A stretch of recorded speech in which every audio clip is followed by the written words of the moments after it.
Yeah దేవుడు అందరికీ హెచ్చరిక చేస్తున్నాడు. వెచ్చగానైనను చల్లగానైనను ఉండక నులివెచ్చగా ఉంటున్నావని అందరినీ కూడా అంటున్నాడు. సో ఇంకా మన లోపల నునువెచ్చని జీవితం మన మాటలలో కావచ్చు, మన చేతులలో కావచ్చు, మన ప్రవర్తనలలో కావచ్చు, మన కుటుంబ సభ్యులతో కావచ్చు, ఇంకా మనం నులివెచ్చగా ఏమైనా ఉంటే వాటన్నిటిని కట్ చేసుకోవాలి, తీసేసుకోవాలి.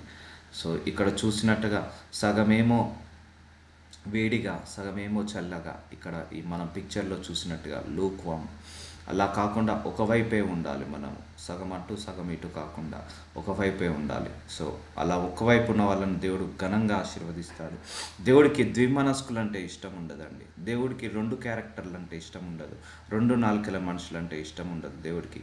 కానీ మనుషులకు ఇలాంటి వాళ్ళంటే చాలా ఇష్టము. అంటే ఇలాంటి వాళ్ళని ఇష్టపడుతున్నారంటే వాళ్ళు ఎవరు అపవాది సంబంధులు, దేవుడి సంబంధులు కాదు. సో ఒకటే మాట ఉండాలి. అవునంటే అవును, కాదంటే కాదన్నట్టుగా ఉండాలి. మాట్లాడితే ఆశీర్వాద వచనమే ఉండాలి, కానీ శాప వచనాలు ఉండకూడదు. సో ఒకవైపు బైబిల్ చదువుకుంటూ, ఒకవైపు బైబిల్ బోధిస్తూ, ఒకవైపు మందిరానికి వెళ్తూ, ఒకవైపు ప్రార్థనలు చేస్తూ, ఆరాధిస్తూ, స్తుతిస్తూ, దశమ భాగాలు ఇస్తూ, ఇంకోవైపు అన్యుడిలాగా మాట్లాడడం, అన్యుడిలాగా ప్రవర్తించడం, అన్యుడిలాగా బిహేవ్ చేయడం కరెక్ట్ కాదు. అలవాట్లు ఒకసారి దేవుణ్ణి నమ్ముకున్న తర్వాత మన అలవాట్లు మారిపోవాలి. మన పద్ధతులు, మన ఇష్టాలు అన్నీ కూడా మనకు మారిపోవాలి. సో చూద్దాము ఈరోజు దేవుడు వాక్యం ద్వారా ఏం చెప్పబోతున్నాడు. సంఘాలకు, విశ్వాసాలకు దేవుడు చేస్తున్న హెచ్చరిక. నీవు వెచ్చగానైనను చల్లగానైనను ఉండక నులువెచ్చగా ఉన్నావు. సో 2 కొరింథీయులకు రాసిన 6వ అధ్యాయం 14 వచనం, మీరు అవిశ్వాసులతో జోడుగా ఉండకుడి, నీతికి దుర్నీతికి ఏమి సాంగత్యము, వెలుగునకు చీకటితో ఏమి పొత్తు. సో అవిశ్వాసులతో జోడుగా ఉండకూడదు. సో నువ్వు ఒకసారి దేవుని నమ్ముకున్నావా, నీ మాట తీరు మారిపోవాలి, నీ ఆలోచన విధానం మారిపోవాలి, నీ తలంపులు మారిపోవాలి. నీ యొక్క స్నేహితులు కూడా ఎవరు ఉండాలి, మన ఆత్మీయ స్నేహితులే ఉండాలి. సో ఇప్పుడు ఫ్రెండ్స్లలో అందరూ పబ్కి వెళ్ళేవాళ్ళు, డ్రింకింగ్ చేసేవాళ్ళు, అలాంటి వాళ్ళతో నువ్వు స్నేహం చేసావనుకో, మనము కూడా అలాగే తయారవుతాము. సో కాబట్టి నీ ఆత్మీయ సహవాసం కూడా ఆత్మీయులతోటే ఉండాలి. సో ఇవన్నీ కూడా దేవుడు చెప్తున్నాడు. సో ఇటు ఉండద్దు, అటు ఉండద్దు. సో నువ్వు ఒకసారి విశ్వాసిగా మారావా, అవిశ్వాసులకు జోడుగా ఉండకూడి. నువ్వు నీతిలోకి నడుస్తున్నావా, దుర్నీతితో ఏమి సాంగత్యము, వెలుగులో నడుస్తున్నావా, చీకటితో ఏమి పొత్తు. సో చూసారా, మనం వెలుగు సంబంధుల వాళ్ళతో మనము నడవాలి. ఒకవేళ నువ్వు చీకటి సంబంధుల వాళ్ళతో నడిచావనుకో, నువ్వు కూడా చీకటిలోకి వెళ్ళిపోవాల్సి వస్తుంది. నువ్వు అవిశ్వాసాలతో జోడుగా ఉన్నావంటే నువ్వు కూడా అవిశ్వాసంలోకి వెళ్ళిపోవాల్సి వస్తుంది. నేను ఎప్పుడైతే దేవుణ్ణి నమ్ముకున్నా అప్పుడు ఈ లోకాన్నే వదిలేశాను. ఈ లోకంలో మనుషులు పాత పద్ధతులు, పాత ఆచారాలు, పాత సాంప్రదాయాలు, పాత అలవాట్లు అన్నీ కూడా మనం మానుకోవాలి. We need to leave everything for the Christ. మనం అన్నిటిని కూడా వదిలేసుకోవాలి దేవుని నమ్ముకున్నప్పుడు. సో మీరు అవిశ్వాసులతో జోడుగా ఉండకుడి, నీతికి దుర్నీతితో ఏమి సాంగత్యము, వెలుగునకు చీకటితో ఏమి పొత్తు అని అంటున్నాడు. క్రీస్తునకు బెలియాలుతో ఏమి సంబంధము. సో మనందం క్రీస్తు, అన్యజనులతో అన్య వాటితో ఏమి సంబంధము. అవిశ్వాసితో విశ్వాసికి పాలెక్కడిది. సో విశ్వాసులతో పాలెక్కడిది, ఎక్కడ ఈ పొత్తు. కానీ చాలామంది ఇలాగే నడుస్తున్నారా లేదా. సో ఒకవైపు విశ్వాసులం అని చెప్పుకుంటూనే అవిశ్వాసులతో సావాసం చేస్తున్నారు. సో ఇటు విశ్వాసులని చెప్పుకుంటూనే పబ్బుకు వెళ్తున్నారు, ఆల్కహాల్ తీసుకుంటున్నారు, విశ్వాసం చెప్పుకుంటూనే సిగరెట్ తాగుతున్నారు, అబద్ధాలు చేస్తున్నారు, మోసాలు చేస్తున్నారు, అవిశ్వాసంలో నడుస్తున్నారు, అన్నిలాగా బ్రతుకుతున్నారు. సో ఇలా నునువెచ్చని జీవితం వద్దు అంటున్నారు. చాలామంది అలాగే ఉన్నారండి, చాలామంది అలాగే ఉన్నారు. సో 2 కొరింథీయులకు రాసిన 6వ అధ్యాయం 16వ వచనం, దేవుని ఆలయమునకు విగ్రహములతో ఏమి పొందిక. సో దేవుని ఆలయము, మన శరీరము దేవుని ఆలయం, విగ్రహములతో ఏమి పొందిక. మనము జీవం గల దేవుని ఆలయమై ఉన్నాము. చూసారా, మనం ఎవరి ఆలయం, జీవం గల దేవుని యొక్క ఆలయం, మన శరీరము దేవుడి యొక్క ఆలయం. సో అలాంటి ఆలయాన్ని మనం పాడు చేసుకోవచ్చా? అలాంటి ఆలయాన్ని మనము జాగ్రత్తగా చూసుకోవాలి. అందుకే నీ శరీరంలో ఎలాంటి కోపము, ద్వేషము, పగ, ప్రతీకారము, దురాశ, దుర్బుద్ధి, దురాలోచనలు ఇవన్నీ కూడా పెట్టుకోవద్దు నీ శరీరంలో.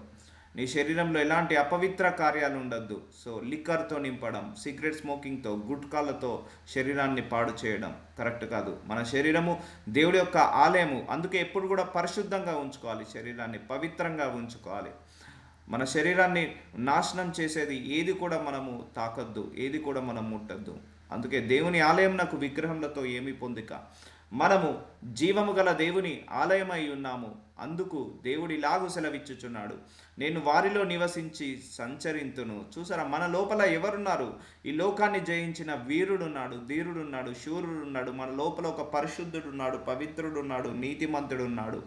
సో మన లోపల సంచరిస్తున్నాడు. నేను వారి దేవుడనై ఉందును, వారు నా ప్రజలై ఉందురు. సో మన శరీరము దేవుడి యొక్క ఆలయమే ఉన్నప్పుడు మనం ఎంతో స్ట్రిక్ట్గా ఉండాలి, ఎంత పద్ధతిగా ఉండాలి, ఎంత డిసిప్లిన్గా ఉండాలి. ఎస్ అండి, మనం చాలా డిసిప్లిన్గా ఉండాలి. We are the discipline, simple of the discipline. ఎలా పడితే అది మాట్లాడొద్దు, ఎలా పడితే ఏది పడితే అవి చూడొద్దు.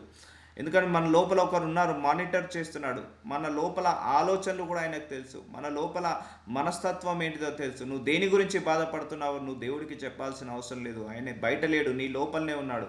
నువ్వు దేని గురించి బాధపడుతున్నావో, దేని గురించి చింతిస్తున్నావో, దేని గురించి విచారిస్తున్నావో ఆయనకు మనం ప్రత్యేకంగా చెప్పాల్సిన అవసరం లేదు.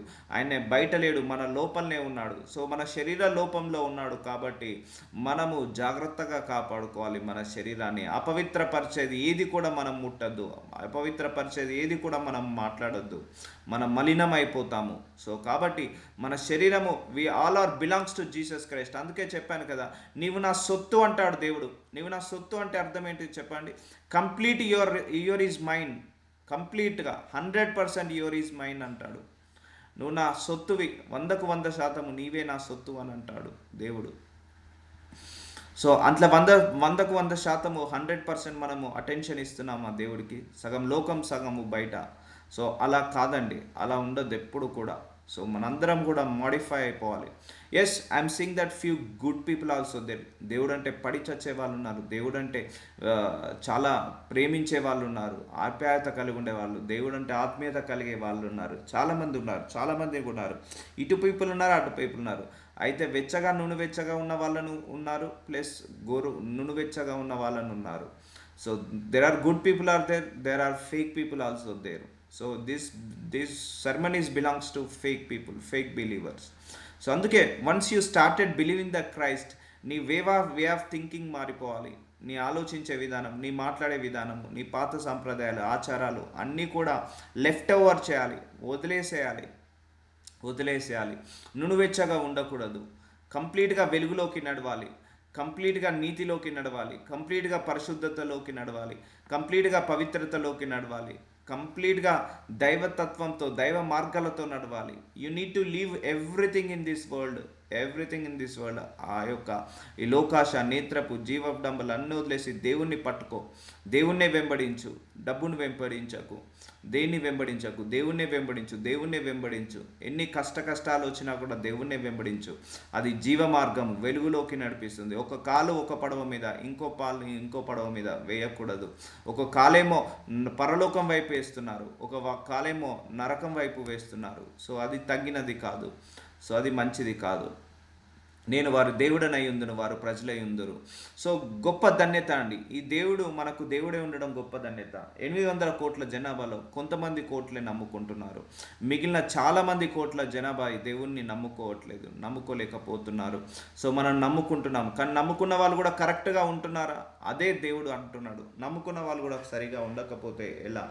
సో కాబట్టి నమ్ముకున్న కొద్ది మంది అయినా కూడా అవిశ్వాసులతో జోడు కాకుండా, అవినీతిగా కాకుండా, మన శరీరము దేవుడి యొక్క ఆలయం అని మనం గ్రహించి ఈ ఆలయాన్ని మనం ఏం చేయాలి? జాగ్రత్తగా కాపాడుకోవాలి. సో కావున మీరు వారి మధ్య నుండి బయలువెడలి ప్రత్యేకముగా ఉండడి. చూసారా, ప్రత్యేకంగా ఉండడి. దేవుడు మన అందరినీ పిలుచుకున్నది ఈ లోకంలో కలవడానికి కాదు, ఈ లోకంలో నుంచి ప్రత్యేకపరచడానికి, వేరుపరచడానికి మన అందరినీ పిలుచుకున్నాడు. అందుకే ప్రత్యేకంగా ఉండాలి. మనం అన్యుడు మాట్లాడినట్టు మనం మాట్లాడొద్దు, అన్యుడు చూసినవి అన్నీ మనం చూడొద్దు, అన్యుడు వెళ్ళే చోట్లకు మనం వెళ్ళకూడదు, అన్యుడు పాటించిన ఆచారాలు, సాంప్రదాయాలు మనము పాటించకూడదు. ప్రత్యేకపరచడానికే కదా. మళ్ళీ మనము అదే బురదలో పడతామంటే ఇక దేవుడు ఏం చేస్తాడు చెప్పండి? మనల్ని లాగిందే ఆ బురదలో నుంచి లాగేశాడు. మనం ఈ లోకం అనే బురద నుంచి, ఈ లోకం అనే మాలిన్యంలో నుంచి లాగేసి మనందరికీ కూడా సింహాసనాన్ని ఇస్తానన్నాడు. సో ఆ లాగిన తర్వాత మళ్ళీ పోయి అదే బురదలో పడుకుంటా అంటే ఇక దేవుడు ఏం చేస్తాడు చెప్పండి? ఒక సామెత కూడా ఉంది, కుక్కను సింహాసనం మీద కూర్చోబెడితే మళ్ళీ వచ్చి అది కిందనే కూర్చుంటుందట. అలాగే ఉంటుంది. లేకపోతే ఒక బురదలో బొర్రిన పంది దాన్ని కడిగిన తర్వాత షాంపూ పెట్టి కడిగిన తర్వాత మళ్ళీ అది వెళ్ళి మళ్ళీ అదే బురదలో పడుకుంటుందట. ఈ రెండు సామెతలు. సో అలా ఉండకూడదు. సో మనము ప్రత్యేకించబడ్డ జనాంగము, మన అందరము కూడా we are belongs to heaven. Heaven అనేది అంత ఈజీ ప్లేస్ కాదండి, అంత ఈజీగా కాదు. అదేదో అమెరికాకి వెళ్ళినట్టు, లండన్కి వెళ్ళినట్టు, ఆస్ట్రేలియాకి వెళ్ళినట్టు, లేకపోతే హైదరాబాద్ నుంచి సికింద్రాబాద్కి వెళ్ళినట్టు అంత ఈజీ కాదు హెవెన్కి వెళ్ళడం. అంత గోల్డెన్ ప్లేస్ అది, మంచి మంచి ప్లేస్ అది. అక్కడికి వెళ్ళాలంటే జీసస్ క్రైస్ట్ ఒకటే మార్గము. అక్కడికి వెళ్ళాలంటే కొన్ని శ్రమలు అనుభవించాల్సిందే, పోరాటాలు అనుభవించాల్సిందే, పరిశుద్ధంగా ఉండాల్సిందే, నీతిగా ఉండాల్సిందే, పవిత్రంగా ఉండాల్సిందే, నోరు జాగ్రత్తగా, కన్ను జాగ్రత్తగా, చెవులు జాగ్రత్తగా, చేతులు జాగ్రత్తగా, మనస్సు జాగ్రత్తగా కాపాడుకోవాల్సిందే అక్కడికి వెళ్ళాలంటే. సో అక్కడికి వెళ్ళాలంటే కొన్ని చెక్ లిస్టులు ఉన్నాయి, మామూలుగా వెళ్ళలేము.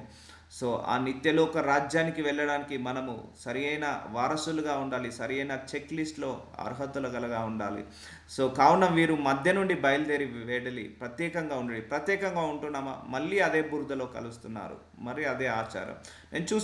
నేను చాలామందిని చూస్తున్నాను, ఇటు నమ్ముకుంటున్నామంటూ మళ్ళీ అటు వేరే ఆచారాలు, వేరే సాంప్రదాయాలను పాటించడం చూస్తున్నాను. నమ్ముకుంటున్నామని చెప్పి ఇంకా మోసాలు చేయడం, అన్యాయాలు చేయడం, లేకపోతే అపవిత్రంగా బ్రతకడం, అపరిశుద్ధంగా బ్రతకడం. No no no no no. దేవుడు మనల్ని ఆ అపవిత్రత నుంచి ప్రత్యేకపరిచాడు, అపరిశుద్ధత నుంచి ప్రత్యేకపరిచాడు, అజ్ఞానం నుంచి ప్రత్యేకపరిచాడు, అపవిత్రత నుంచి, అపరిశుద్ధత నుంచి, అన్యుల నుంచి మనందరినీ కూడా దేవుడు ప్రత్యేకపరిచాడు. మనం ఎవరం? ప్రత్యేకపరచబడిన జనాంగము.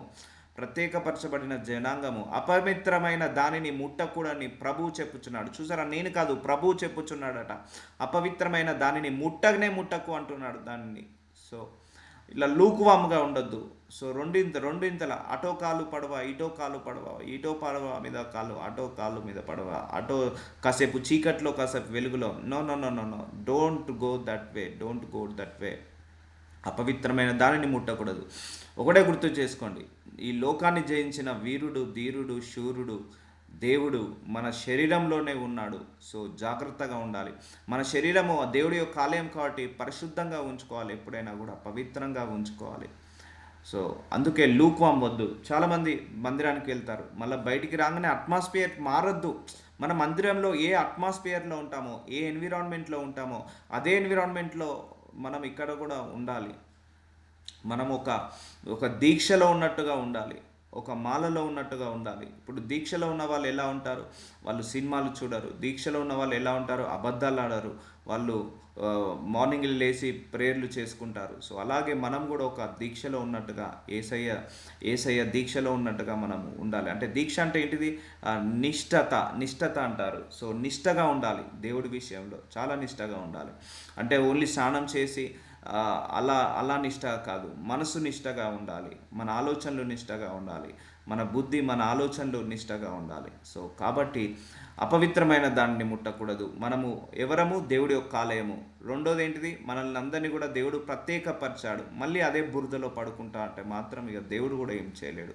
మనందరినీ ఆ బురదలోంచి లాగే మంచిగా సబ్బు పెట్టి కడుగుతున్నాడు, మంచి షాంపూ పెట్టి కడుగుతున్నాడు. మనందరినీ కూడా మంచిగా తలస్నానం చేపిస్తున్నాడు ప్రతిరోజు. మళ్ళీ పోయి అందులోనే ఉంటా అంటే నునువెచ్చని జీవితం. దేవుడి చేత ఏర్పరచబడిన తర్వాత అన్నీ వదిలేయాలి. మన మాట తీరు, మన ఆలోచనలు, మన ఇష్టాలు ఆయన సిలువ ఎత్తుకొని నడవమని చెప్పాడు. అదే నేర్పిస్తున్నాడు మనందరికీ. మరియు నేను మిమ్మును చేర్చుకొందును, మీకు తండ్రినై ఉందును, మీరు నాకు కుమారులను కుమార్తెలై ఉందురని సర్వశక్తి గల ప్రభువు చెప్పుచున్నాడు. సో మనందరం దేవుడి పిల్లలమండి. ఆయన మన తండ్రి. ఆ తండ్రి తగ్గట్టు పోలి నడుచుకోవాలి, కానీ అపవాది పోలి తగ్గట్టు నడుచుకోకూడదు. అనేక మంది ఉన్నారు అపవాదిని పోలి నడుచుకునే వాళ్ళు. గొడవలు పడడం, కోట్లాటలు పడడం, బూతులు మాట్లాడడం, డ్రగ్స్ తీసుకోవడం, ఆల్కహాల్ తీసుకోవడం, సిగరెట్ తాగడము, అన్య సంప్రదాయాలు, అన్య దేవతల దగ్గరికి వెళ్ళడము, ఆచారాలు, మళ్ళీ ఇటు మందిరానికి రావడం. సో ఇలా రెండు రకాల మనుషులు దేవుడు హ్యాండిల్ చేయలేడు. దేవుడు ఏ తీర్పు తీరుస్తాడు? నువ్వు నీతిమంతుడు అని తీర్పు తీర్చగలుగుతాడా? అవినీతి పరుడు అని తీర్పు తీర్చగలుగుతాడా? సో బైబిల్ చదువుకుంటున్నావు, దేవుణ్ణి సంతోషపెడుతున్నావు. వాక్యాన్ని చదువుకుంటున్నావు, దేవుణ్ణి సంతోషపెడుతున్నావు. ప్రార్థన చేసుకుంటున్నాం, దేవుడిని సంతోషపెడుతున్నాం. అలాగే ఆరాధిస్తే స్తుతించి దేవుడికి దశమ భాగాలు ఇచ్చి మందిరానికి వెళ్తున్నాం, సంతోషపెడుతున్నాం. మళ్ళీ ఆ అట్మాస్ఫియర్ నుంచి బయటికి రాగానే, ఆ ఎన్విరాన్మెంట్ నుంచి బయటికి రాగానే మళ్ళీ మళ్ళీ మన ఆచారాలు, మళ్ళీ మన సాంప్రదాయాలు, మళ్ళీ మన మాట తీరు మారిపోవడం. అలా అప్పుడు దేవుడు నిన్ను అటు సంతోషపడాలో తెలియట్లేదు, దేవుడికి దుఃఖపడాలో తెలియట్లేదు. నువ్వు దేవుణ్ణి సంతోష పెడుతున్నావో తెలియట్లేదు, మనం దేవుణ్ణి బాధ పెడుతున్నామో తెలియట్లేదు. సో దేవుడు నిన్ను నీతిమంతుడిగా పరిగణించాలో తెలియట్లేదు, ఆయనకు అవినీతిమంతుడిగా తెలియట్లేదు. సో ఇలా రెండు రకాల విచిత్రమైన క్యారెక్టర్, దేవుడికి అర్థం కాని క్యారెక్టర్. సో మనుషుల యొక్క హృదయం బాల్యం నుంచే చెడిపోతుందని అంటున్నాడు దేవుడు. అందుకే మీరు నాకు కుమారులు కుమార్తెలనై ఉందరు. సో మనం ఆయనను పోలి నడుచుకోవాలి. ఆయన మాట తీరు, ఆయన ఆలోచన విధానం, ఆయన లక్షణాలు, ఆయన స్వభావము మనమంతా కూడా అవలంబించుకోవాలి. సో చాలామంది దేవుడి పిల్లలము, నేను దేవుడి బిడ్డ అని చెప్పుకుంటూనే అపవాది యొక్క లక్షణాలతో నడుస్తున్నారు. అది తగినది కాదు. సో దేవుడు ఎలా పరిగణించాలి? నువ్వు నా బిడ్డ అనడానికి సాదృశ్యం ఏంటిది? ఎప్పుడైతే మనం ఆయనలాగా నడుస్తామో, ఎప్పుడైతే ఆయనలాగా మాట్లాడతామో, ఎప్పుడైతే ఆయన స్వభావంతో, ఆయన లక్షణాలతో మనం నిండుకుంటామో, అప్పుడే మనం దేవుడి పిల్లలాగా ఆయన పరిగణలోకి తీసుకుంటాడు. సో ఒకవైపు దేవుడి పిల్లలని చెప్పుకొని గొడవలు కొట్లాటలు పడి ఇష్టం వచ్చినట్టు మాట్లాడడం వల్ల ఆయన దేవుడి పిల్లలు అనుకోవాలా, లేకపోతే అపవాది పిల్లలు అనుకోవాలా? సో ఆయననే కన్ఫ్యూజన్లో పెడుతున్న మానవ జాతి ఉన్నారు. కాబట్టి we need to recovery from these places, we need to come out of from these places. ఈ యొక్క ప్లేసెస్ నుంచి మనం బయటికి రావాలి. మనందరం ప్రత్యేకపరచబడిన జనాంగం అండి. మామూలు విషయం కాదు. ఈ దేవుని చేత నడిపించబడడం, ఈ దేవుడు మనల్ని దేవుడుగా ఉండడము అంత మామూలు విషయం కాదు. సర్వశక్తి గల ప్రభు అంటున్నాడు ఈయన. సర్వశక్తి అంటే ఇక నువ్వు అన్లిమిటెడ్ పవర్, అల్టిమేట్ పవర్ గల దేవుడు మనకు ఉన్నాడు.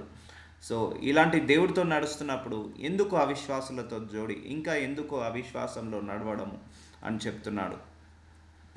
2 తిమోతికి రాసిన పత్రిక 3వ అధ్యాయం 1వ వచనం, అంత్య దినములలో అపాయకరమైన కాలములు వచ్చునని తెలుసుకొనుము. సో ఎందుకంటే అంతిమ దినాలలో అపాయకరమైన కాలములు. ఈ సమయంలో నునువెచ్చని జీవితం చాలామంది జీవిస్తారు. నేను మొన్న కలలో చూశాను, చాలామంది పడిపోవడం చూశాను. చాలామంది 30-40 సంవత్సరాల నుంచి స్ట్రిక్ట్గా ఉన్నవాళ్ళు, పరిశుద్ధంగా ఉన్నవాళ్ళు, పవిత్రంగా ఉన్నవాళ్ళు ఈ సమయంలో పడిపోతారండి. ఆ పెద్ద దైవజనులు కావచ్చు, విశ్వాసులు కావచ్చు, ఈ సమయంలో పడిపోతుంటా అంటారు చాలామంది కూడా. అలానే వాళ్ళు పడ్డవాళ్ళని చూసి మనం ఎప్పుడు కూడా నవ్వుకోవద్దు, ఎగతాళి చేయొద్దు.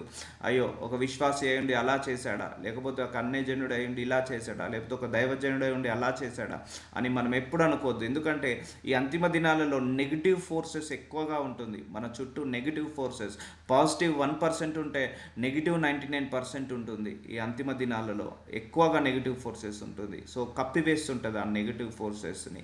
సో ఎవరు ఏ తప్పులో పడిపోతారో తెలియదు, ఏ పాపంలో పడిపోతారో కావచ్చు తెలియదు. 30-40 సంవత్సరాల నుంచి స్ట్రిక్ట్గా ఉన్న విశ్వాసులు కూడా, అంటే నునువెచ్చని జీవితంగా లేని వాళ్ళు కూడా ఈ సమయంలో నునువెచ్చని జీవితంగా మారిపోతుంటా అంటారు.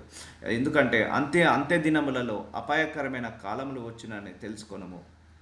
ఇలానగా మనుషులు స్వార్థ ప్రియులు లేరా? ఇప్పుడు అదే జరుగుతుంది. స్వార్థ ప్రియులు, స్వార్థానికి ప్రియులు, ధనాపేక్షకులు, బింకములాడువారు, అహంకారులు, దూషకులు, తల్లిదండ్రులకు అవిధేయతలు, కృతజ్ఞత లేని వారు, అపవిత్రుతులు. సో ఇవన్నీ కూడా నునువెచ్చని జీవితం ఉండేవాళ్ళు. సో మనం అపవిత్రంగా ఉండాలా? లేదు, పవిత్రంగా ఉండాలి. అహంకారం ఉండాలా? లేదు, అహంకారం ఉండకుండా ఉండాలి. దూషకులుగా, బింకములాడువారు, ధనాపేక్షకులు. ధనాపేక్ష సర్వనాశనానికి ద్వారం అదే. అవును, ధనం మంచిదే, దాన్ని ప్రాపర్గా యూజ్ చేస్తే. కానీ ధనం సంపాదించాలనే మత్తులో ఇప్పుడు మనమే చూస్తున్నాం ఎన్ని స్కాములు జరగట్లేదండి. ఎంతమంది మోసాలు, ఎన్ని మధ్యతరగతి కుటుంబాలు ఈ స్కామ్లో ఇరుక్కొని రోడ్ల మీద పడుతున్నారు. ఎంతోమంది ఈ స్కామ్లలో ఈ యొక్క నెగిటివ్స్లలో పడేసి ఈ యొక్క ధనాపేక్ష సంపాదించాలి, ఎలాగైనా మోసం చేసి అని లక్షల కోట్లు సంపాదిస్తున్నారు చాలామంది కూడా స్కామ్లలో పడి. బ్యాంకులో ఉన్న అకౌంట్స్ని రాబరీ చేయడం, బ్యాంకులో ఉన్న అకౌంట్స్ని హ్యాక్ చేయడం ఫోన్పే ద్వారా, గూగుల్ పే ద్వారా. సో అలాంటి వాళ్ళు చాలామంది తయారయ్యారు, చాలామంది ఉన్నారు. ఆన్లైన్ యూపీఐ ద్వారా పేమెంట్ చేసి డబ్బులను హ్యాక్ చేయడం, బ్యాంక్ అకౌంట్స్ని హ్యాక్ చేయడం. ఇలాంటి వాళ్ళు ధనాపేక్షలు ఎక్కువగా ఉంటారు. వాడు ఏమన్నా కానీ, వాళ్ళ కుటుంబం ఏమన్నా నాశనం కానీ, నేను వాడిని మోసం చేయాల్సిందే. సో ఇలాంటి వాళ్ళు ఎక్కువగా ఉంటారు. సో ఇలాంటి వాళ్ళ చేతులతో మనం పడకుండా జాగ్రత్తగా చూసుకోవాలి. అనురాగరహితులు, ప్రేమ ఉండదు, అంతా కోపము, ద్వేషము, పగ. భర్త భార్య, తల్లిదండ్రులకు పిల్లలకు, పిల్లలకు తల్లిదండ్రులకు పడదు. సో అన్నదమ్ములు అక్క చెల్లెలకు పడదు, అక్క చెల్లెలకు అన్నదమ్ములకు పడదు, విశ్వాసులకు అవిశ్వాసులకు పడవదు. సో ఇదంతా కూడా అనురాగరహితులు, అతి ద్వేషులు, అపవాదకులు, అజితేంద్రియులు, క్రూరులు, సజ్జన ద్వేషులు. ఇవన్నీ అంతిమ దినాలలో జరగబోతుంటా ఉంటాయి. అంతిమ దినాలలో ఇవన్నీ కూడా జరగబోతుంటా ఉంటాయి, జరుగుతున్నాయి కూడా, ఆల్రెడీ స్టార్టెడ్. బట్ ఇప్పటివరకు 50% కావచ్చు, ఇంకొక 5 సంవత్సరాల్లో 80-90% మొత్తం అలాగే ఉంటుంటుంది. కానీ మనం మారకూడదు. అంతిమ దినాలలో సజ్జన ద్వేషులు, ద్రోహులు, మూర్ఖులు, గర్వాంధులు, దేవుని కంటే సుఖానుభవమును ఎక్కువగా ప్రేమించువారు. సో మూర్ఖులట, గర్వాంధులట, ద్రోహులు అందరు ఉన్నారు. ఈ కేటగిరీ పీపుల్ ఇప్పుడు అందరం చూస్తున్నాము. ద్రోహులను చూస్తున్నాము, గర్వాంధులను చూస్తున్నాము. గర్వము ఎక్కువగా. ఈవెన్ పని వాళ్ళు కూడా ఒకప్పుడు చాలా రెస్పెక్ట్ ఇచ్చేవాళ్ళు, పని చేసేవాళ్ళు. ఏ పని చేసేవాళ్ళైనా కూడా అయ్యో నా యజమానుడు ఒక పని చెప్పాడు భయపడి పని చేసేవాళ్ళు. కానీ ఇప్పుడు అది లేదు. నువ్వు కాకపోతే ఇంకొకరు, పని వాళ్ళ నుంచి రెస్పెక్టే లేదు, వాళ్ళే ఇంకా ఇప్పుడు డిమాండ్ అవుతున్నారు. అది కరెక్ట్ కాదు. ఒక యజమాని ఒక పని ఇచ్చాడు అంటే వాళ్ళకు మనము విధేయత చూపించాలి. గర్వాంధులు. సో ఈవెన్ చిన్నవాళ్ళు కూడా, నిన్న మొన్న జాబ్ చేసే వాళ్ళు కూడా వాళ్ళకు గర్వం వచ్చేస్తుంది. దేవుని కంటే సుఖానుభవం ఎక్కువగా ప్రేమించేవారు. సో దేవుని కంటే సుఖానుభవాన్ని ప్రేమిస్తారు. సో దేవుని కంటే ఆ డబ్బుని ప్రేమిస్తారు, ఆ కార్లను, బంగ్లాలను ప్రేమిస్తారు, ఆ యొక్క పడకను, లేకపోతే ఆ యొక్క బంగారాన్ని, ఆ ఐశ్వర్యాన్ని ప్రేమిస్తారు. సో దేవుని కంటే ఎక్కువగా. సో ఇవన్నీ కూడా దేనికి సాదృశ్యము? నాశనానికి సాదృశ్యము. నునువెచ్చని జీవితము. ఇలా ఉండకూడదు. వీళ్ళందరూ ఎవరు? ఈవెన్ క్రైస్తవులో కూడా ఉంటారని చెప్తున్నాడు దేవుడు. సో ఇక్కడ ఏమంటున్నాడు? అంతిమ దినములో అపాయకరమైన వచ్చునని తెలుసును. ఎలాగనగా మనుషులు స్వార్థప్రియులు. మనుషులు అంటున్నాడు, ఓన్లీ అన్యుడు అని చెప్పట్లేదు. ఈవెన్ క్రైస్తవులు కూడా ఇలాగా తయారైపోతారు అంటున్నాడు. మనుషులు స్వార్థప్రియులు, ధనాపేక్షలు, బింకములాడువారు, అహంకారులు, దూషకులు, తల్లిదండ్రులకు అవిధేయత, కృతజ్ఞత లేనివారు, అపవిత్రులు, అనిరాగరహితులు, అతిద్వేషులు, అపవాదకులు, అజితేంద్రియులు, క్రూరులు, సజ్జన ద్వేషులు, ద్రోహులు, మూర్ఖులు, గర్వాంధులు, దేవుని కంటే సుఖానుభవం ఎక్కువగా ప్రేమించేవారు. సో వీళ్ళందరూ కూడా నాట్ ఓన్లీ జెంటైల్స్, మన లోపల కూడా వస్తారు. సంఘంలో ఉండొచ్చు, లేకపోతే దైవజనులలో ఉండొచ్చు. చాలామంది దేవుడి సేవ డబ్బు కోసం చేసే వాళ్ళు ఉంటారు. ఒక ఆత్మను సంపాదించాలనో, లేకపోతే ప్యాషన్ తోటో, లేక దేవుడి యొక్క సువార్తను ప్రకటించాలి, పరిచయం చేయాలి కంటే ఎక్కువగా దేవుడు చేస్తే, నేను ఒక సంఘాన్ని పెట్టుకుంటే నాకు దశమ భాగాలు వస్తాయన్న ఆ ఇంటెన్షన్తో చేసేవాళ్ళు ఎక్కువగా ఉంటారు. అంటే దేవుని కంటే డబ్బుని, ఆ దశమ భాగాన్ని ప్రేమించే వాళ్ళు, సుఖానుభవం ఎక్కువగా ప్రేమించే వాళ్ళు ఉంటారు. పైకి భక్తి గల వారుగా ఉండి, చూసారా ఇక్కడ రాసి పెట్టాడు, పైకి భక్తి గల వారి వలె ఉండి దాని శక్తి ఆశ్రయించని వారినై ఉందురు. పైకి భక్తి, కానీ లోపల మాత్రం అభక్తి. పైకి నీతి, లోపల మాత్రం అవినీతి. పైకి పరిశుద్ధత, లోపల మాత్రం అపరిశుద్ధత. పైకి పవిత్రత, లోపల మాత్రం అపవిత్రత. పైకి విశ్వాసి, లోపలంతా విశ్వాసి. పైకి క్రైస్తవుడు, లోపలంతా అన్యుడివి. పైకి ప్రార్థన పరుడివి, లోపలంతా ప్రార్థన లేని జీవితం. పైకి వాక్యం చదువుకునే వ్యక్తివి, కానీ లోపల మాత్రము వాక్యం లేని వ్యక్తివి. పైకి భక్తి చూపిస్తున్నావు, కానీ లోపల మాత్రం భక్తి లేదు. సో ఇలా ఉంటుంది నునువెచ్చని జీవితం. అర్థమైందా అండి? ఇది మన క్రైస్తవుల్లో కూడా, దైవజనుల్లో కూడా వస్తారు. ఇదంతా సంఘానికి అందుకే వార్నింగ్ ఇస్తున్నాడు. నునువెచ్చని జీవితం, నునువెచ్చని జీవితం, నునువెచ్చని జీవితం. అందరూ జీవిస్తున్నారు. ఈ సమయంలో పడిపోతున్నారు కూడా చాలామంది కూడా. 30-40 సంవత్సరాల నుంచి నీతిగా ఉన్న వాళ్ళు ఈ సమయంలో పడిపోతుంటారు. ఇట్టి వారికి విముఖుడవై ఉండుము. సో అట్లాంటి వాళ్ళకు మనం దూరంగా ఉండాలి. మనం ఆ బురదను అంటించుకోవద్దండి ఎప్పుడైనా కూడా. నీ 10 మంది స్నేహితులు ఉన్నారా? 10 మంది నీ ఆత్మీయ జీవితాన్ని కాపాడే వాళ్ళే ఉండాలి, కానీ నాశనం చేసే వాళ్ళు ఉండదు. 10 మంది నీ ఆత్మీయ జీవితాన్ని నాశనం చేసే వాళ్ళైతే వాళ్ళకు నో చెప్పు. మొహమాటం వద్దు. Strict God. మనం ఇప్పుడు అంతిమ దినాలలో దేవుడి నుంచి తొలగిపోతారు చాలామంది. సో దేవుడి నుంచి దూరం అవుతుంటారు చాలామంది. మనం స్ట్రిక్ట్గా ఉండాలి, చాలా స్ట్రిక్ట్గా ఉండాలి. దేవుడు అంటే స్టబర్న్గా ఉండాలి, మొండిగా ఉండాలి. అంతం వరకు సహించు వాడికే నేను జీవ కిరీటాన్ని ఇస్తాను అంటున్నాడు దేవుడు. సో నునువెచ్చని జీవితాలకు అలవాటు పడద్దు. మనం దేవుడికే అలవాటు పడాలి, స్ట్రిక్ట్గా ఉండాలి. మనము ఒక స్టబన్, దేవుడు అంటే ఎలా ఉంటుంటే ఒక మొండి బతకాలి. దేవుడు అంటే 100 మంది చెప్పని, 1,00,000 మంది చెప్పని, దేవుడి విషయంలో నువ్వు షేక్ కావద్దు. నీ విశ్వాసము షేక్ కావద్దు. దేవుడిలో సావాసం చేయడంలో షేక్ కావద్దు. ఎవరేమన్నా అనుకోనివ్వండి, వాళ్ళెవ్వరు కూడా నిన్ను పరలోకానికి తీసుకెళ్లరు. వాళ్ళెవ్వరు కూడా నువ్వు కష్టం వచ్చినప్పుడు నిన్ను ఆదుకోరు. వాళ్ళెవ్వరు కూడా నీకు బాధ వచ్చినప్పుడు నీ కన్నీళ్లను తుడవరు. యేసయ్య మాత్రమే. నేను చాలా సందర్భాల్లో చెప్పాను, ఆయనను ఈ రోజు నుంచి ఒక తండ్రిలాగా కొలవండి, ఒక తల్లిలాగా కొలవండి, ఒక సహోదరులాగా తీసుకోండి, ఒక స్నేహితుల్లాగా తీసుకోండి. నేను అలే అనుకుంటా, ఆయన్నే నా తండ్రి, ఆయన్నే నా తల్లి, ఆయన్నే నా సహోదరుడు, ఆయన్నే నా స్నేహితుడు, ఆయన్నే నా బంధువు, ఆయన్నే నా బలగము, అన్నీ ఆయననే. There no one is there. దానికి సాటి లేరు ఎవరు కూడా. ఆ దరిదాపులో కూడా కాంపిటీటర్ ఎవరు లేరు ఆయనకు. నేను అలాగే తీసుకుంటాను. నేను జీసస్ క్రైస్ట్ అంటే ఈజ్ గాడ్ లాగా కాకుండా ఒక తండ్రి, తల్లి కూడా ఆయన్నే నాకు, తండ్రి కూడా ఆయన్నే నాకు, సహోదరుడు. ఒక సహోదరుడు యొక్క లక్షణం ఏంటి? కష్టం వచ్చినప్పుడు ఓదార్చేవాడు సహోదరుడు. ఆయన్నే స్నేహితుడు, నిజమైన స్నేహితుడు. మనం ఏదైనా చెప్పుకునేదానికి సాదృశ్యము స్నేహితుడు. ఒక స్నేహితుడికి మనము తల్లిదండ్రులకు, అన్నదమ్ములకు చెప్పుకునే విషయాలు స్నేహితుడికి చెప్పుకుంటాము. కాబట్టి ఆయన ఒక స్నేహితుడి స్థానంలో నేను కొలుస్తాను, ఆయనను ఒక తండ్రి స్థానంలో కొలుస్తాను, ఒక తల్లి స్థానంలో కొలుస్తాను. సో ఒక తల్లి స్థానం ఎందుకంటే ఏదైనా కష్టం వస్తే తల్లి కడుపులో పెట్టుకొని చూసుకుంటుంది. కానీ ఈ కాలంలో అలాంటి వాళ్ళు కూడా కరువు అయిపోతున్నారు. కానీ ఆయన కడుపులో పెట్టుకొని మనల్ని చూసుకుంటాడు. ఒక తండ్రిలాగా, ఒక తల్లిలాగా, ఒక స్నేహితుడిలాగా, ఒక ఒక సహోదరుడిలాగా, ఒక బంధువులాగా. సో బంధువు ఎవరు? కష్టం వచ్చినప్పుడు మన వెనకాల ఉండి. కానీ ఇప్పుడు ఎవరున్నారు? కష్టం వస్తే బంధువు అనేవాడు వెళ్ళిపోతాడు. బలగము, ఆయనే మన బలగము. అంటే చాలామంది అంటారు కదా, నాకు బలగం ఎక్కువగా ఉంది అంటే, నాకు చుట్టాలు ఎక్కువగా ఉన్నారు, నాకు బలగం ఎక్కువగా ఉంది, నాకు స్నేహితులు ఎక్కువగా ఉన్నారు, నాకు నాకు పాలోళ్ళు ఎక్కువగా ఉన్నారు అంటారు కదా. సో నాకైతే మాత్రము I will take it him as a personal. నా తండ్రి ఆయనే, నా తల్లి ఆయనే, నా స్నేహితుడు ఆయనే, నా సహోదరుడు ఆయనే, నా బంధువు ఆయనే, నా బలగం ఆయనే. ఆరుగురు పంచర్, ఆరు ఆరు రూపాలు నాకు ఆయనే, 6 రూపాయలుగా ఉన్నాడు నాకు. So take it in like that. నువ్వు ఆయనను అలాగే తీసేసుకోవాలి. ఇంకో రూపం దేవుడు, 7వ రూపము. సో అది అల్టిమేట్గా దేవుడు అనేది అల్టిమేట్. ఇదేమో భూలోక సంబంధమైన రిలేషన్తో మనం తీసుకుంటాము.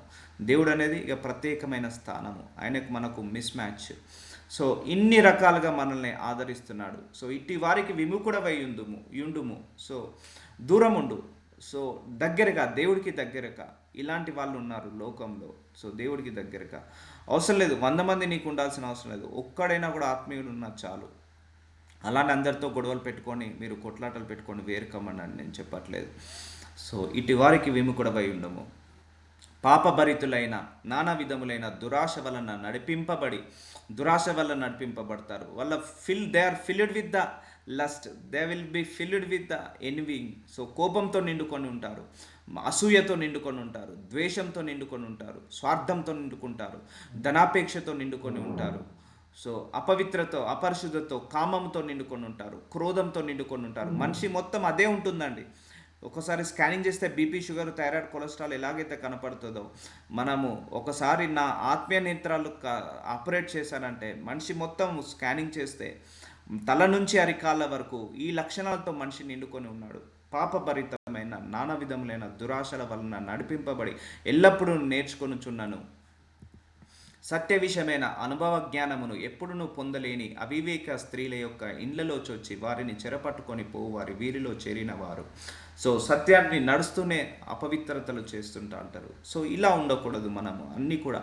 So we are separated. ఇవన్నీ లోకంలో ఉన్నాయండి. ఈ లోకంలో ఉన్న వాటిని మనం ఎప్పుడు కూడా బురద పట్టించుకోవద్దు.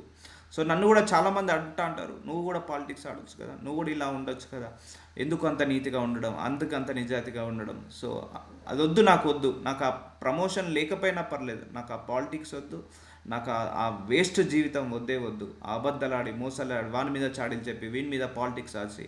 So political mind is equal to సైతాన్. సో పొలిటికల్గా మైండ్ ఉండేది సైతాన్ మైండ్ అండి. పొలిటికల్ గేమ్స్, ముందు ఒకలాగా వెనకాల ఒకలాగా చాడీలు చెప్పడం, వాడి మీద చెప్పడం, వీడి మీద చెప్పడం, అలా చెప్పి చాలామంది ప్రమోషన్లు కొట్టారు. నాకొద్దు, నాకు ఆ ప్రమోషన్ లేకపోయినా మంచిదే.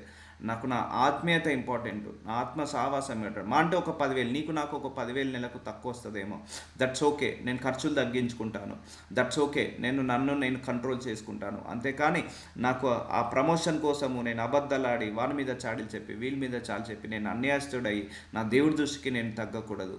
కాబట్టి నీ ఇంట్లో డబల్ డోర్ ఫ్రిడ్జ్ ఉంటుంది కావచ్చు, నా ఇంట్లో సింగిల్ డోర్ ఫ్రిడ్జ్ ఉంటుంది. నీ ఇంట్లో 3 BHK హౌస్ ఉంటుంది కావచ్చు, నా ఇంట్లో 2 BHK హౌస్ ఉంటుంది. సో అలా మీ ఇంట్లో 7 సీటర్ల కారు ఉండొచ్చు, నా ఇంట్లో 5 సీటర్ల కారు ఉంటుంది. సో అలా అలా ఉంటుంది అంతే. కానీ నువ్వు అన్యాయం చేసి, అక్రమం చేసి, మోసం చేసి, ఆ డబల్ డోర్ ఫ్రిడ్జ్ కొనుక్కొని, ఆ 3 BHK హౌస్ కొనుక్కొని, అది ఏది కూడా సుఖాన్ని ఇవ్వదు. సో నేను అంతే అండి ఎప్పుడు కూడా. So don't fall in to trap. ఆ ట్రాప్లోకి పడవద్దు. ఈ లోకం ట్రాప్లోకి మనం ఎప్పుడు కూడా పడద్దు. సో ఇలా నీతిగా ఉన్న వాళ్ళని ఏమంటున్నారు తెలుసా? వీడు తెలివి తక్కువడు అని అంటున్నారు. నీతిగా నిజాయితీగా ఉన్న వాళ్ళని ఏమంటున్నారు ఈ లోకము? వీడికి జ్ఞానము లేదు, తెలివి లేదు, తెలివి తక్కువడు. అదే పాలిటిక్స్ ఆడి స్మార్ట్ వర్క్ చేసే వాళ్ళను ఈ లోకం ఏమంటుంది? వీడు గ్రేట్ అంటున్నారు, వీళ్ళు స్కిల్డ్ అంటున్నారు, టాలెంటెడ్ అంటున్నారు. సో పర్లేదు, మనుషుల దృష్టికి టాలెంట్ అనిపించుకున్నవాడు దేవుడి దృష్టికి అసహ్యుడు. దేవుడి దృష్టికి నీతి అనిపించుకున్నవాడు మనుషుల దృష్టికి అసహ్యుడు. సో మనం దేవుడి దృష్టికే నీతి అనిపించుకోవాలి, దేవుడి దృష్టికే టాలెంట్ అనిపించుకోవాలి, దేవుడి దృష్టికే మనము కరెక్ట్గా అనిపించుకోవాలి. సో సో అందుకే దేన్ని కంపేర్ చేయాలి? లోకాన్ని మెప్పు చేయకు. నువ్వు లోకాన్ని మెప్పిస్తున్నావా? నువ్వు దేవుణ్ణి కించపరుస్తున్నట్టే, దేవుణ్ణి బాధపరుస్తున్నట్టే. సో నువ్వు దేవుణ్ణి మెప్పిస్తున్నావా? ఈ లోకం నిన్ను కించపరుస్తున్నది. పర్లేదు, నేను అలాగే తీసుకుంటాను. ఎవరేమని అనుకోండి, 1,00,000 కాదు 10 లక్షల మంది నన్ను తిట్టుకున్నా మంచిదే, నా గురించి నెగిటివ్గా మాట్లాడుకున్నా మంచిదే, నా గురించి వీడికి బుద్ధి లేదు, జ్ఞానం లేదు అనుకున్నా మంచిదే. ఎందుకంటే మంచితనము ఈ రోజులలో చాతగానితనం అవుతుంది, మంచితనము జ్ఞానం లేనితనం అవుతుంది. సో మంచితనము ఎప్పుడైనా కూడా ఎలా ఉంటుందంటే, ఇక వీడు ఎందుకు పనికిరానట్టుంటుంది. కానీ దేవుడికి అదే మంచివాడు కావాలి. అప్పుడు దేవుడు ఏ 10 లక్షల మంది అయితే మనల్ని కించపరిచాడో, అది 10 లక్షల మంది మీద మనల్ని అధికారిగా నిలబెడతాడు. హల్లెలూయా, గ్లోరీ టు గాడ్ అన్నాడు. యోసేపు గత ఏమైంది? అన్నదమ్ములు కొట్టేశారు, పంపించేశారు, చులకనగా చేసి చూశారు, బానిసగా చూశారు. లాస్ట్కు అదే అన్నదమ్ముల మీద దేవుడు అధికారిగా చేశాడా లేదా? దావీదుని సౌలు చునకగా చేశాడు. సో అదే దావీదుని దేవుడు లక్షల మీద అధికారిగా చేశాడా లేదా? సో అందుకే మెప్పించు, దేవుణ్ణి ఒప్పించు, దేవుణ్ణి కన్విన్స్ చేయి. లోకం వైపు కలవకు, లోకంలో వైపు చూడకు. ఏ 10 లక్షల మంది అయితే నిన్ను కించపరిచారో, ఏ 10 లక్షల మంది అయితే నిన్ను వేస్ట్ అన్నారో, మనల్ని కరెక్ట్ కాదు, వీడు బుద్ధి లేదు, జ్ఞానం అన్నాడో, అదే 10 లక్షలను ఏలే శక్తి మనకి ఇస్తాడు. 10 లక్షల మందిని. Glory to God. మెప్పించు దేవుణ్ణి మాత్రమే, లోకాన్ని మెప్పించకు. సగం దేవుణ్ణి మెప్పించి సగం లోకాన్ని మెప్పించకు.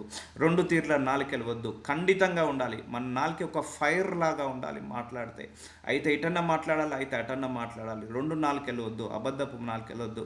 మన మాట మాట్లాడితే ఖచ్చితంగా ఉండాలి.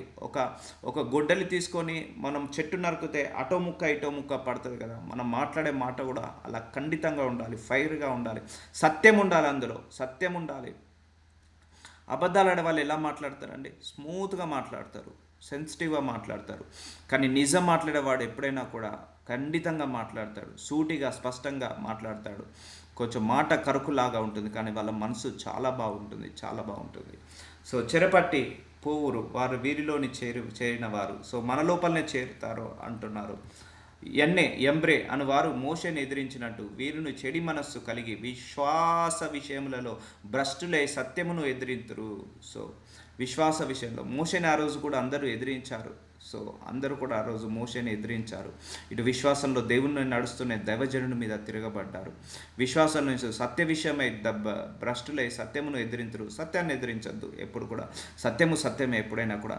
కానీ అంతిమ దినాలలో అసత్యానికి పవర్ ఎక్కువగా పెరుగుతుందండి. అపరిశుద్ధతకు, అక్రమానికి, అవిశ్వాసానికి పవర్ ఎక్కువగా ఉంటుంది విశ్వాసుల కంటే. బట్ నువ్వు ప్రార్థన పరుడువా, ఏది కూడా నిన్ను టచ్ చేయదు. ఇప్పుడు లోకంలో ఎంతమంది విశ్వాసులు ఉన్నారని చెప్పండి. లోకంలో ఎంతమంది పవిత్రులు ఉన్నారు, ఎంతమంది పరిశుద్ధులు ఉన్నారు, ఎంతమంది నీతిమంతులు ఉన్నారు. సో ఎంతమంది ధనాపేక్షలని వారు ఉన్నారు. సో అది కాదు, లోకాన్ని వదిలేసి మనం దేవుణ్ణే కోరుకోవాలి. ఆయనను వారిని అవివేకములుగా తేటపడను, అలాగే వీరిది కూడా అందరికీ తేటపడను గనుక మీరు ఇక ముందుకు సాగరు. చూసారా, మన ఆత్మీయ జీవితంలో ముందరికి సాగరు అని అంటున్నాడు. అయితే నీవు నా బోధను, నా ప్రవర్తనను, నా ఉద్దేశంను, నా విశ్వాసమును, నా దీర్ఘశాంతమును, నా ప్రేమను, నా ఓర్పును, సో ఇవన్నీ కూడా మనం కలిగి ఉండాలి. దీర్ఘశాంతము, విశ్వాసము, ప్రేమ, ఓర్పును అంతియొకయు ఈ కోనయ స్త్రీలను అను పట్టణంలో నాకు కలిగినట్టి హింసలను ఉపద్రవములను తెలిసిన వాడవయ్యు నన్ను వెంబడించితివి. అట్టి హింసలను సహించితి గాని వాటన్నింటిలో నుండి ప్రభు నన్ను తప్పించెను. చూసారా, వస్తాయి ఈ లోకంలో మనకు అవమానాలు వస్తాయి, నిందలు వస్తాయి, శ్రమలు వస్తాయి, పోరాటాలు వస్తాయి, ఆర్థిక సమస్యలు, కుటుంబ సమస్యలు అన్నీ వస్తాయి, శ్రమలు వస్తాయి, ఉపద్రవం వస్తుంది, హింసలు వస్తుంది. అన్నిటిని సహించి వాటన్నిటిని ప్రభువును తప్పించెను. చూసారా, ఈ అంతిమ దినాలలో ఇంతకుముందు ఏం చెప్పాడు పరిశుద్ధాత్మ దేవుడు? అన్యాయం పెరుగుతుంది, అక్రమం పెరుగుతుంది, మోసం పెరుగుతుంది. అలానే మనం అన్యాయస్తులు కాదు. నువ్వు ప్రార్థించుకున్నావా, దేవుడు వాటన్నిటి నుంచి తప్పిస్తాడు. సో నువ్వెచ్చగా నువ్వు ఉండకు, మనుషులను మెప్పించేలాగా ఉండకు, దేవుడిని మెప్పించేలాగా ఉండు. అప్పుడు దేవుడు నిన్ను మెప్పిస్తాడు, దేవుడు నిన్ను తప్పిస్తాడు, అన్నిటి నుంచి తప్పిస్తాడు.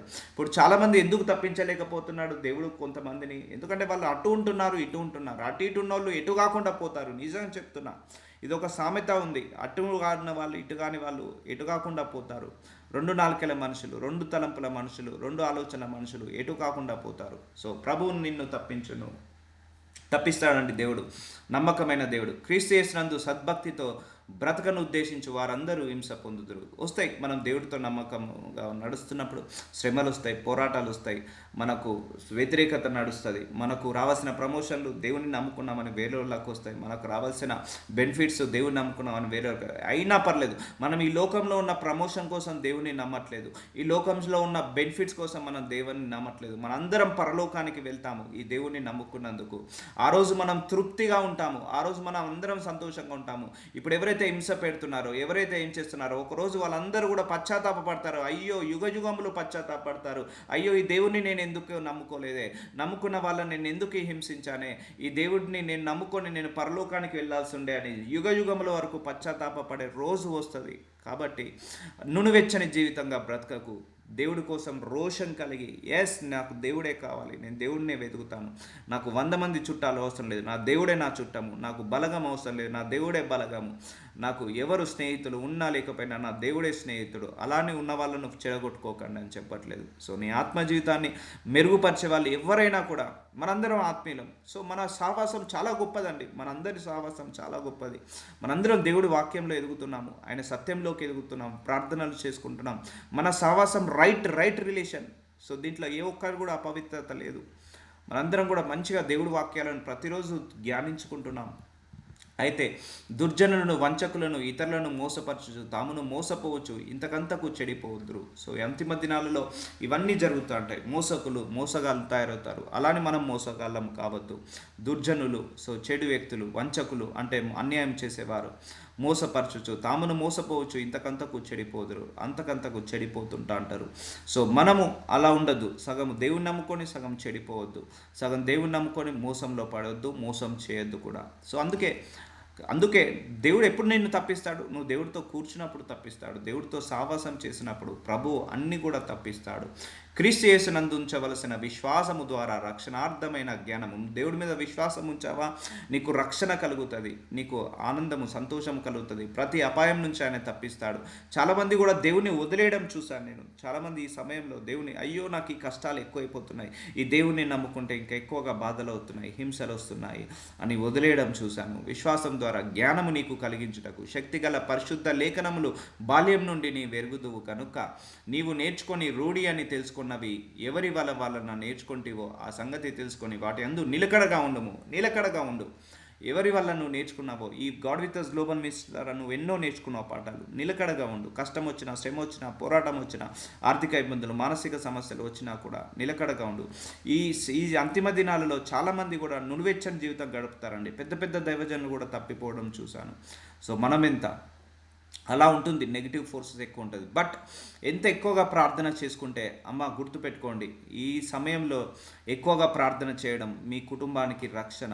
ఎక్కువసేపు ప్రార్థనలో గలపండి, ఎంత వీలైతే అంత. 5 గంటలు 6 గంటలైనా కూడా తక్కువే. ఈ సమయంలో నీ కుటుంబాన్ని కాపాడేది నీ ప్రార్థనే. హౌస్ వైఫ్స్ ఎవరైతే ఉన్నారో డైలీ 3-4 అవర్స్ మంచిగా కూర్చొని ప్రార్థించుకోండి. 5-6 అవర్స్ అలా ప్రార్థించుకోండి, రాత్రి ప్రార్థించుకోండి.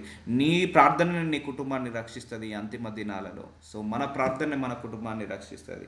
సో నేను చాలా స్ట్రిక్ట్గా ఉంటున్నాను ప్రేయర్ విషయంలో, ఎక్కువ అవర్స్ స్పెండ్ చేస్తున్నాను. ఎందుకంటే అలా నెగిటివ్ ఫోర్సెస్ నాకు తెలుసు కాబట్టి ఎలా అటాక్ అవుతుంటాయో అందరి మీద ప్రార్థన ఒకటే ఆపగలుగుతుంది. డోంట్ బి లేజీ ఇన్ ప్రేయర్లో ఎప్పుడు లేజీగా ఉండద్దు.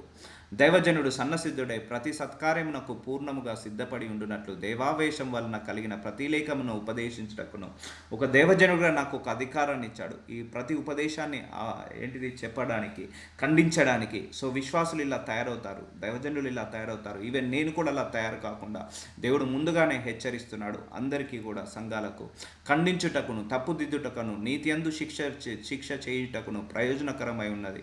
ఖండిస్తున్నాడు దేవుడు, పరిశుద్ధాత్మ దేవుడు దైవజనుల ద్వారా తప్పుదిద్దుతున్నాడు. నీతి యందు శిక్ష చేయుటకును ప్రయోజనకరమునై ఉన్నది. So will continue tomorrow. నజరుడనేసయ్య, ఇదిగో తండ్రి గొప్ప వాక్యాన్ని దయచేసేవయ్యా. అంతిమ దినాలలో మా పరిస్థితి ఎలా ఉండబోతుందో, నునువెచ్చని జీవితంలా బ్రతకకుండా కంప్లీట్గా పరిశుద్ధతగా, కంప్లీట్గా పవిత్రతగా, కంప్లీట్గా నీతిమంతుడుగా మా అందరినీ కూడా మార్చుకోమని ప్రార్థిస్తున్నామయ్యా. ఎస్ మై లార్డ్, మేమందరం కూడా ఎక్కువగా ప్రార్థించుకునే శక్తిని మా అందరికీ కూడా దయచేయమని నజరుడనే యేసు నామంలో ప్రార్థిస్తున్నాము తండ్రి.